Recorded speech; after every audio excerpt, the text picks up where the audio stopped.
এতিয়া আমি বাখৰ বেঙেনা গৈ আছোঁ কোঁৱৰ গাঁও শিৱসাগৰ কোঁৱৰ গাঁও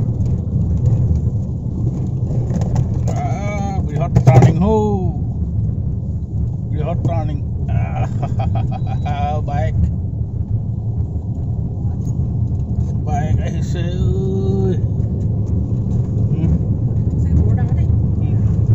বৰ ডাঙৰ পথাৰ এতিয়া এয়া মহ দেখিছে মহ এইবিলাক মহ এয়া আমি বাখৰ বেঙেনা গছৰ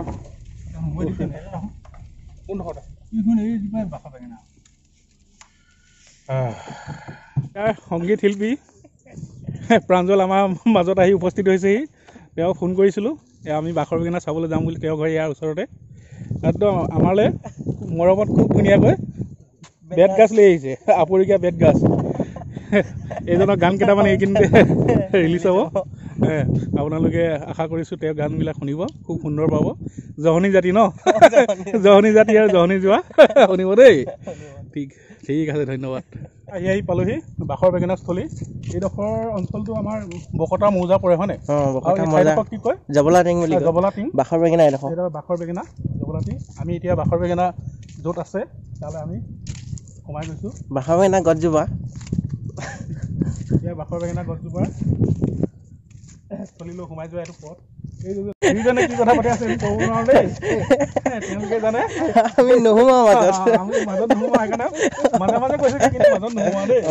এইখন ধনেখনা কয় দেই এইডোখৰ ধনেখনা ন এতিয়া এইডোখৰ বন্ধ কৰিলে এইফালে আছে এইফালে নদীখন ইফালে গ'লগৈ ন ধনেখনা এইখন ধনেখনা নদী খুব সুন্দৰ পৰিৱেশ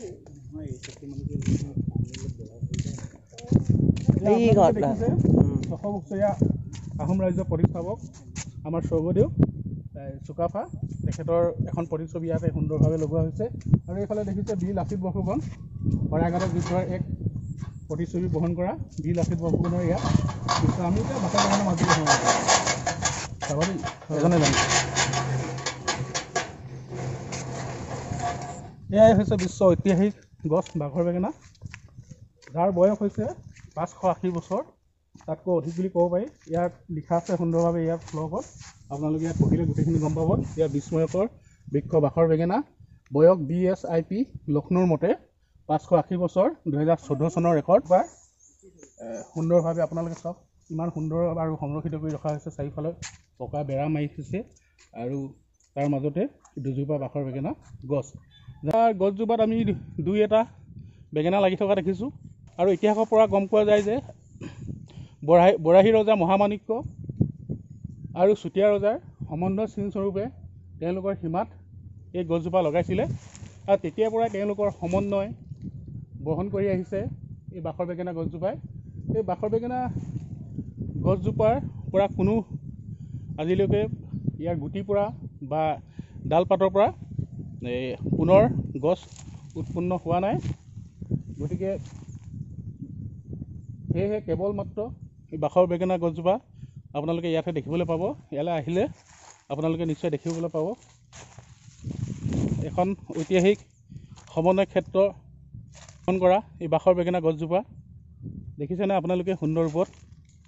এই গছজোপাত দুই এটা বেঙেনা লাগি আছে আপোনালোকক দেখাবলৈ মই চেষ্টা কৰিম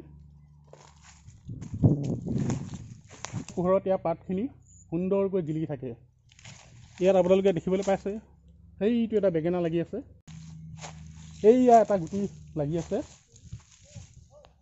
এইটো দেখিছেনে বাখৰ বেঙেনা এইটো আপোনালোকে চাবলৈ নিশ্চয় দেখিছে ইয়াত এই বাখৰ বেঙেনা গুটি লাগি আছে এইটো এই ইয়াত কেইবাটাও লাগি আছে বাখৰ বেঙেনা এই কেইবাটাও গুটি লাগি আছে তলত কিন্তু দেখা নাই তলত আছে ওপৰত আছে ন এই জোপা গছজোপা ঐতিহাসিক গছ বাখৰ বেঙেনা গছ চাৰিওফালে পকী বেৰা দি গছজোপা সংৰক্ষিত কৰি ৰখা হৈছে কাৰণ সুন্দৰ পৰিৱেশ চাৰিওফালে ধাননি ইয়াৰ বাখৰ বেঙেনা পৰিচালনা কৰা কাৰ্যালয় বাখৰ বেঙেনা বৃক্ষ সংৰক্ষণ সমিতি কাৰ্যালয় ইয়াত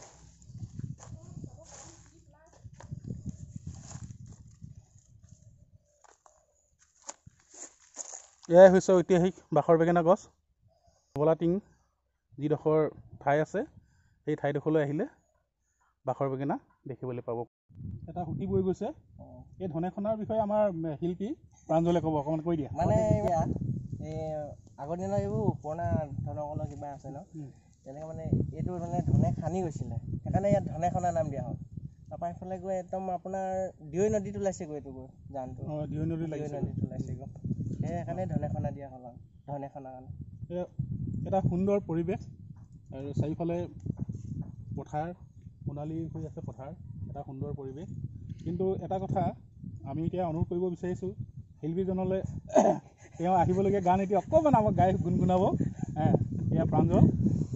ইমান গাই দিছোঁ হয় হয় লাও দিলোঁ হেন্দালিত বান্ধৈ জিকা দিলোঁ হেন্দালিত কৰো খেতি বাতি তাকে লাগিলে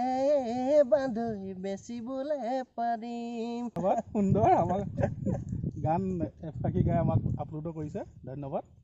আমি এতিয়া এই বাখৰ বেঙেনা স্থলীৰ পৰা বিদায় লৈছোঁ